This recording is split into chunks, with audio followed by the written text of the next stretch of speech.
I heard it.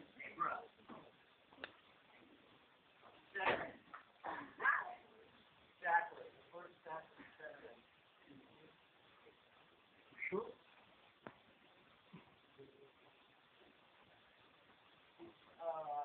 First step is centering. Also, when you're centering, the wheel should be spinning at its fastest point. As you go through the steps in the process from beginning to end, you should start with the wheel spinning as fast as it will go. And then when you get to the end, you can be turning as slow as it will go. When you are defining the foot or finishing off the lip, you want it to be going slow. Now, first part, as we said, I'm going to center this way. You're not after perfection. Why? Because perfection is a non-achievable goal. Okay? There's no such thing as a perfect top. It doesn't exist. You might say that looks pretty centered, and that's great. That's all you're going for. You know why you want to center the top when you center the clay?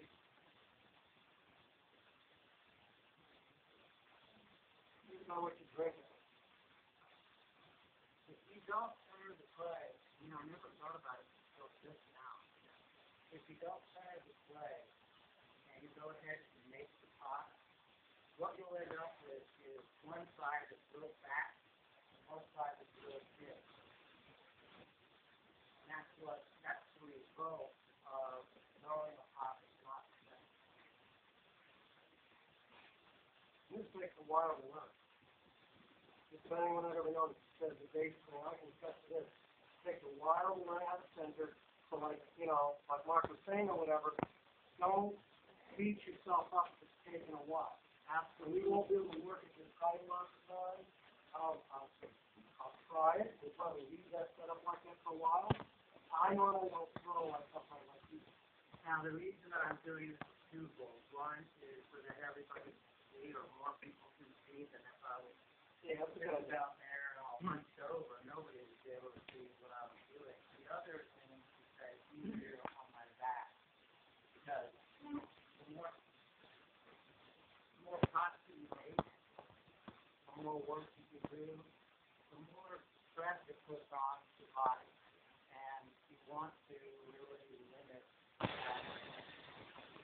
So the process of making work will wear out your joints. Your back, bad shoulders, elbows. We got about 25 minutes. Okay. Now, the other thing that I wanted to mention was I'm going to anchor my arms on the flat pan, and I am concentrating on making sure that I am moving the clay. Now, I am not allowing the clay to move my hand. I'm acting on the clay, and I'm pushing it up into a cone shape, and then changing my grip and pushing back down. So I would do this a few times, up and down, and after 3 or 4 times, the clay will be centered.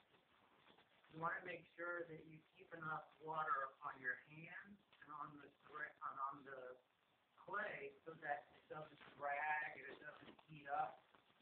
You'll notice that when that starts to happen, stop and put more water on. The other thing is, as a beginner, it's easier if, like I'm doing right now, if I set the wheel at the speed that I want and I get my foot off.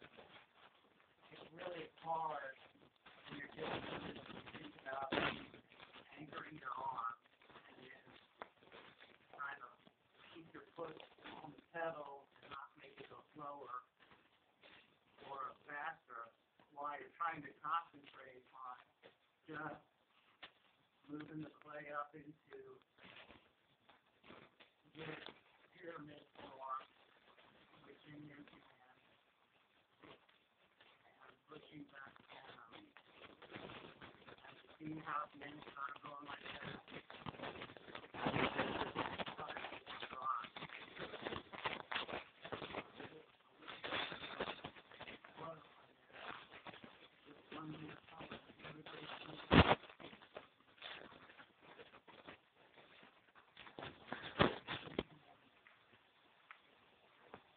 You also want to be careful if you use a lot of water when you're doing this. There is water that will be absorbed by the clay. So if you use too much water, you'll eventually put too much water onto the clay. You won't be able to get the top. You'll get too late. You won't get that. So basically,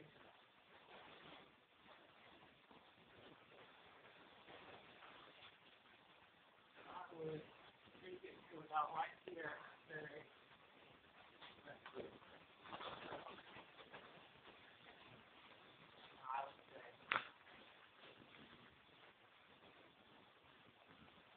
So I would say that's kind of.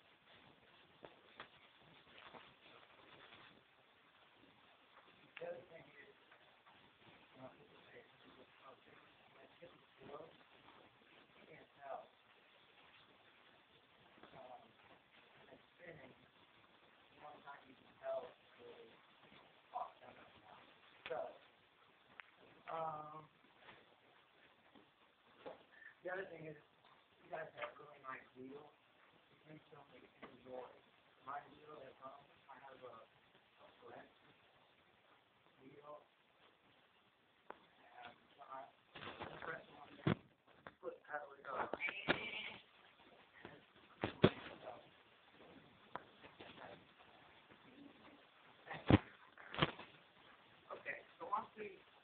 I have this established, it's centered. Now I'm going to go to the next step, and that is going to be finding, establishing the center of the pot and the bottom of the pot is what I'm going to establish. So, as you can see, I'm putting water on here. My hands are always in contact with one another, and I'm always raising my arm on the splash pan so that I move the clay. It doesn't move me. So what I'm going to do here is establish the bottom here, and that's what this is. And then so, we normally want about what, a quarter-inch thick of a bottom, and that's just the piece of it. Push this in, finger over there touching it, and that's the depth of clay. So, it's a little bit thicker. That's okay, because you can always trim a foot on it, just like on the handout shows. And then to get rid of that, you just go like that. So, now we have established our Now what I'm going to do is, while I support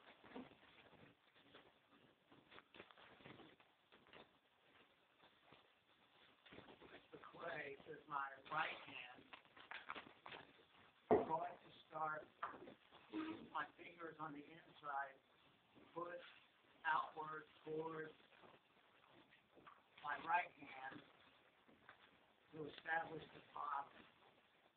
So you can see how the clay is moving exactly into my other hand.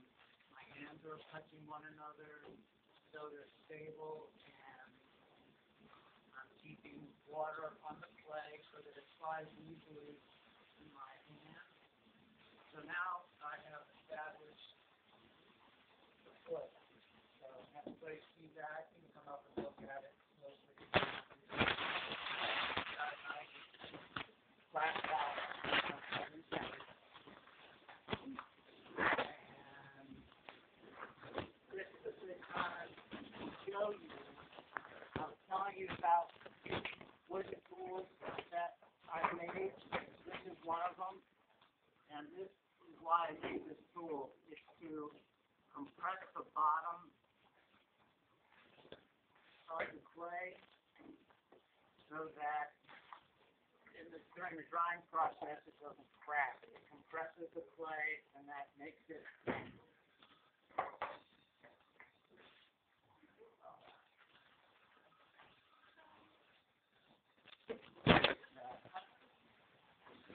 who did turn her cell phone off? Oh, it's mine. You said it differently. That was my alarm. Oh. The rooster early. Okay, so now that the bottom is established, now what I'm going to start to do is make the walls. Okay, so in making the wall, what you want to do is have two different grooves. You want to have an inside groove and an outside groove, like this and this. So what that's going to do is it's going to force the clay into an S shape. As I hold my fingers like this, it's going to force the clay up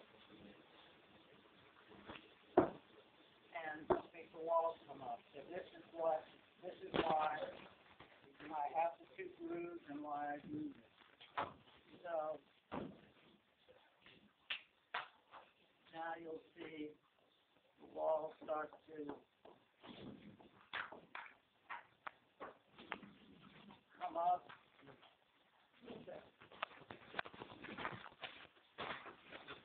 And then I can press the lip for strength. And then I also like to collar it so I have my top go this way. So it keeps the strength of the pod.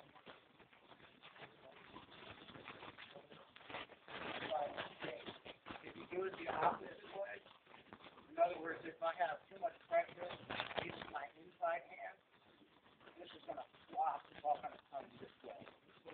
The other thing you want to concentrate on is not taking your fingers, and as you get closer to the top, sometimes you will unconsciously start to press harder.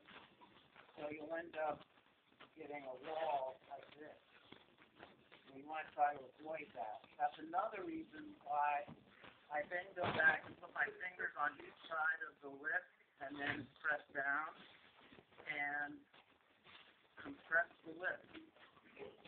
So this gives me added strength, and it leaves enough clay up there so that at the end I can do whatever I want with my lip. So again, I'm going to force it into that S shape and make it a little taller, and then compress the lip, no water, and then collar it in. One more time.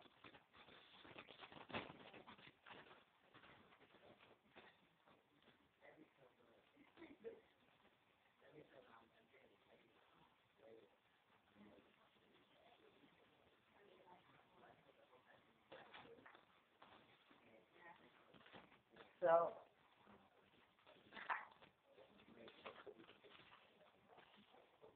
you can see how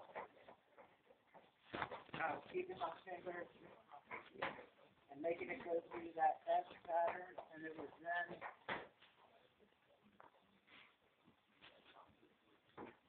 now I still got the throwing range on the pot. If I want those in there, then certainly that's something that I could keep. And that's all well and good if that's what you want.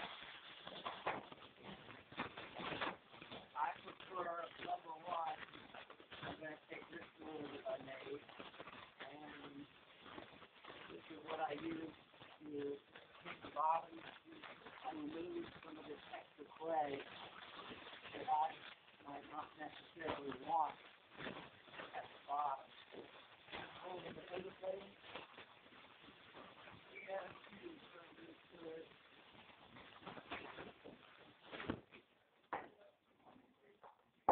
But this is just, a piece of wood that I took a belt sander to and made it into the shape that I wanted so that it performed the function that I want to. This is the tool that I use to get rid of the throwing ring. Now again, this is just a simple piece of wood that I made, and this is the way you use this. I'm going to make sure that I'm more. And I'll put this on the side of the clay and then gently press against it with my inside finger using the top.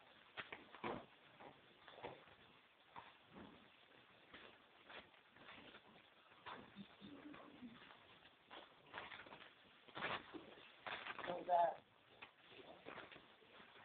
I end up having basically what I would say is a blank canvas, So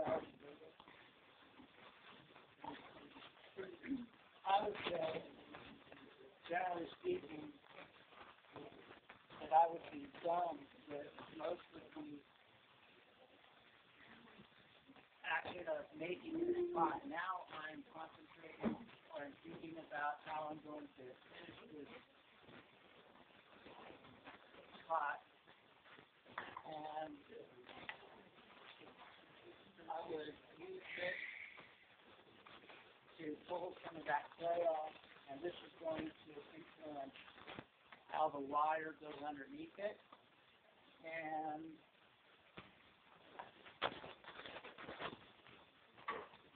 in your toolkit, you'll get one of these.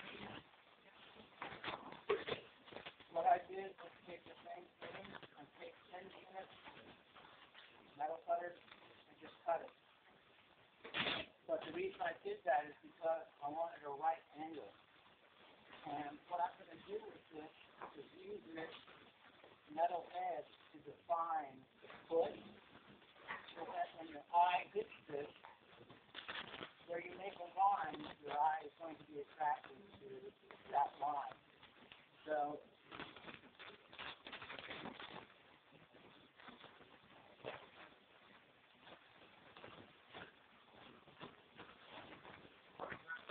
again, I set the speed, and at the beginner, I'm going to show you how to dictate this and go like that, and that then defines the foot. So the reason I did this was to draw your eye to that point in the pot. Now, proportionally speaking, I want to define the middle to the belly of the pot. So I would want to do, what I'm doing is pushing on the inside just gently to make that flare a little bit. And then I'll take my tool again. Flatten that out. And then this really fine.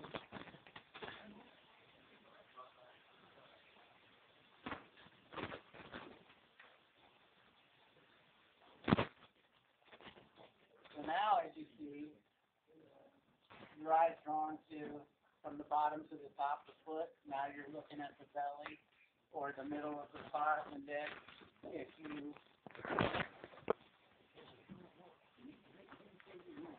so It's movement. Like the eyes, legs, from one area to another, so that's movement. That means photography, painting, anything you do it all. And you see the bamboo reference at all? I mentioned that a while ago. I thought he was talking about tools, but I mentioned bamboo too, though, right? 'Cause it's got that look. Yep, absolutely. Same thing. Right here, the bamboo, you look at bamboo, this point right here is where they're connected. And that's definitely references the bamboo. You can see that connection. Then to finish the lip, you're going to take a little piece of chamois or leather or whatever we have. And remember, as I said, to get near the end of the process, you want to be having the wheel go as slowly as possible. You just take your chamois and gently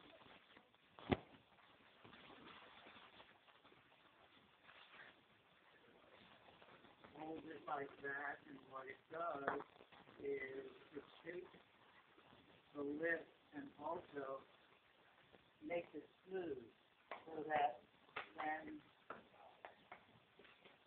you're drinking out of it, would you rather have something rough against the lip or something smooth? Generally speaking, Rumor likes drinking, well, quick, no, smooth, it's drinking, cut it. yeah, What do you think?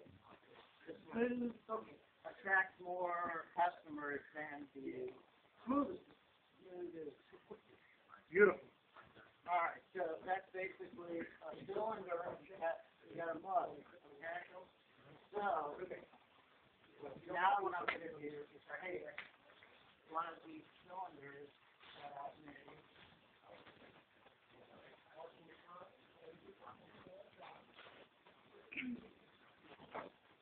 I'm going to show you how I'll put the handle on this.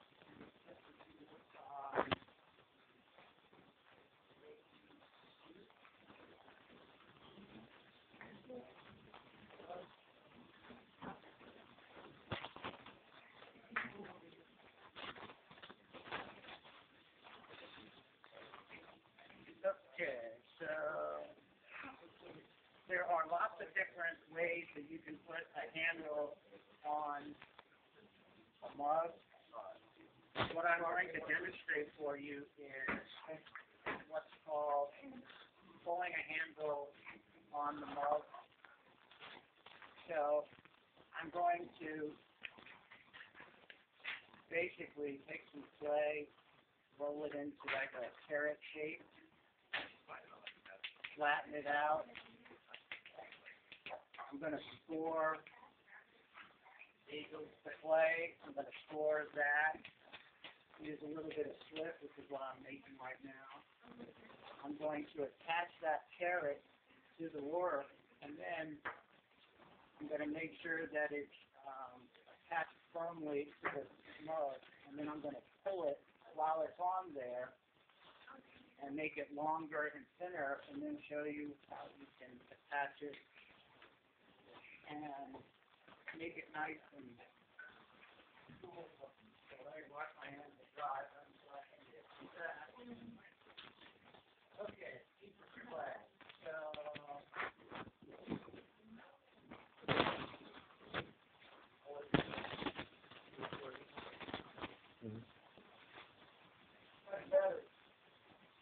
Well, it's 90% left on my check.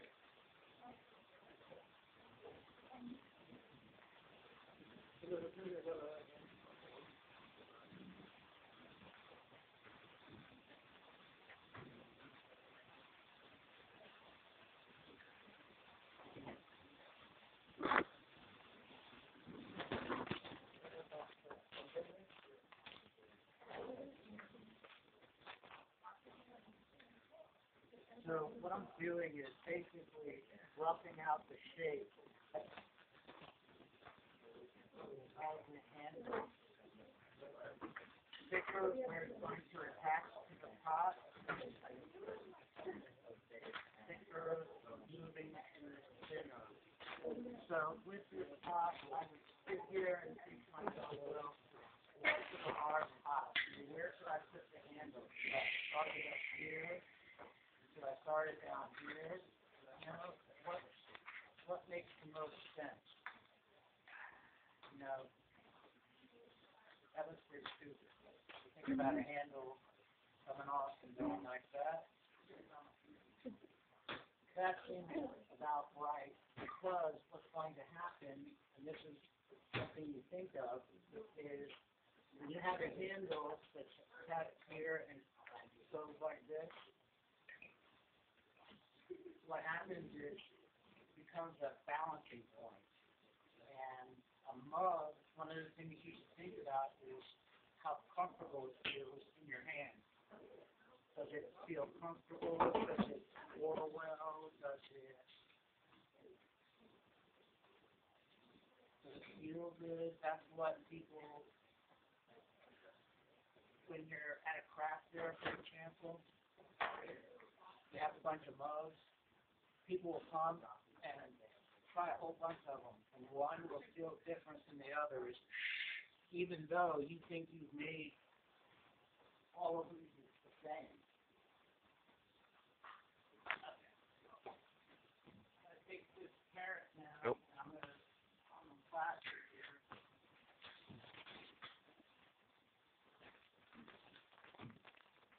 Just throw it down so I flattened it out consistently. So I'm going to attach the handle right about here. So I'm going to score this. I'm going to score this. And he's really digging into it too. When you score, really dig into it, get, grooves deep in there. Don't just don't do it like you maybe scratch an itch.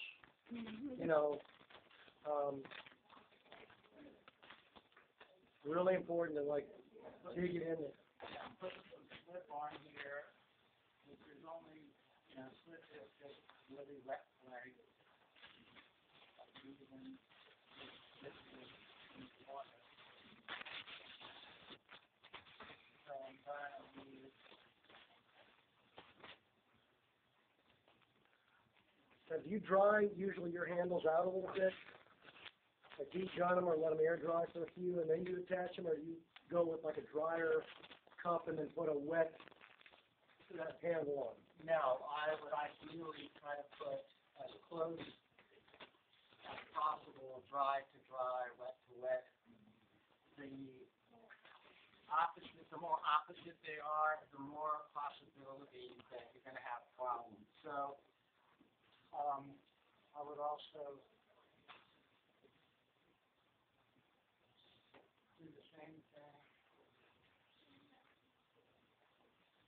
Do the same thing right here. Just go over the, and you can think of slip really as glue, like glue. That's basically its function.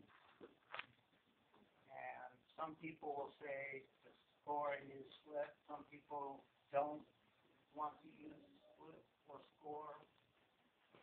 So, here we go. So we're going to attach this right there.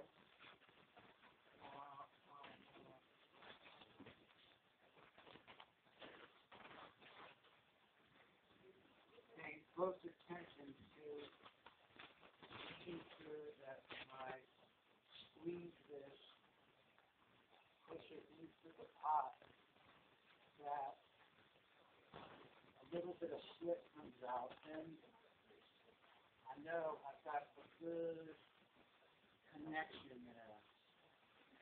So this feels pretty good. I think I mixed it pretty well. And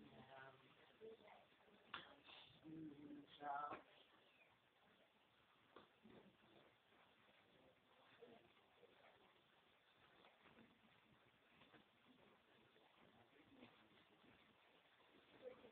guys, if you were working with, would you like your Mary off for your table? Might have sounded like today was an exception, but.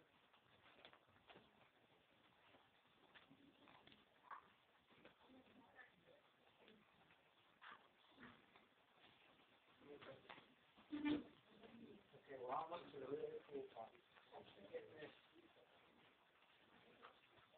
So I know that it's not going to come off.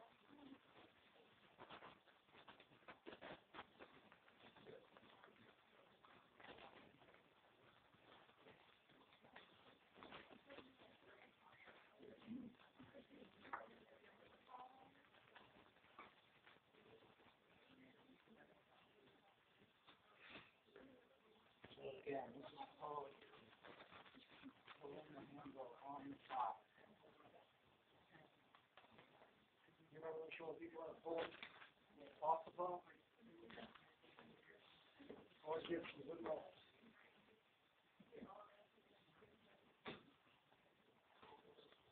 I've seen unconflicted people turn red when I pull the handle off the phone. And they sound like I'm pulling the handle off the phone. It's almost like milking a cow. That's what it looks like. A different method. So, water on my hand, water on the clay. So it slides smoothly, not concentrating on. Yep. Going a little bit harder as I get to the end. So you can see.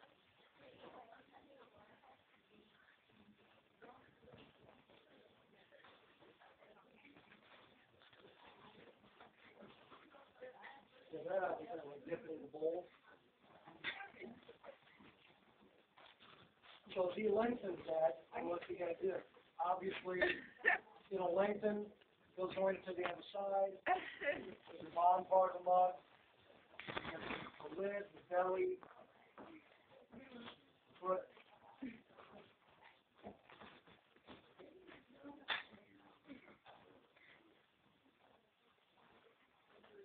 I've done this a million times, so it's no longer funny to look at. He's done it 10 million times.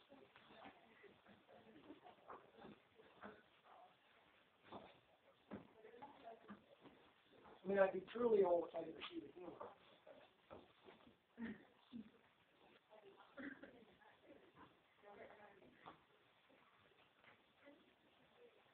Yeah. That is the only way really you can do it. When you're a little kid, you might make a coil and then go put it on there. This is a professional way to do it. Now watch how I put it here. Attachment. Hey.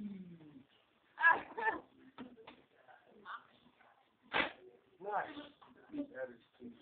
So yeah, and that's what you want. So he scores both those areas. He knows where he's going to match the handle up. And is it a 2-finger, 3-finger, 4, 5, what? All the digits? Or is it, you might decide you don't want one that's like all 4. You might want 2, or 3. Like, have you ever thought about that? Absolutely. Now here's a little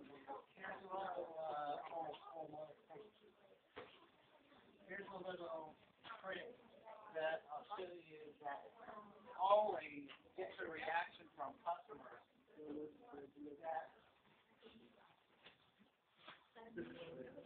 Yeah, don't ring any shots. But you got the idea. Hold on. Watch it. Real quick. I can like your pass too if you want to. Just throw it next to it. Oh, sorry. So you take it, you roll it through the little ball here, and put it right there, and then take your thumb, making sure you support the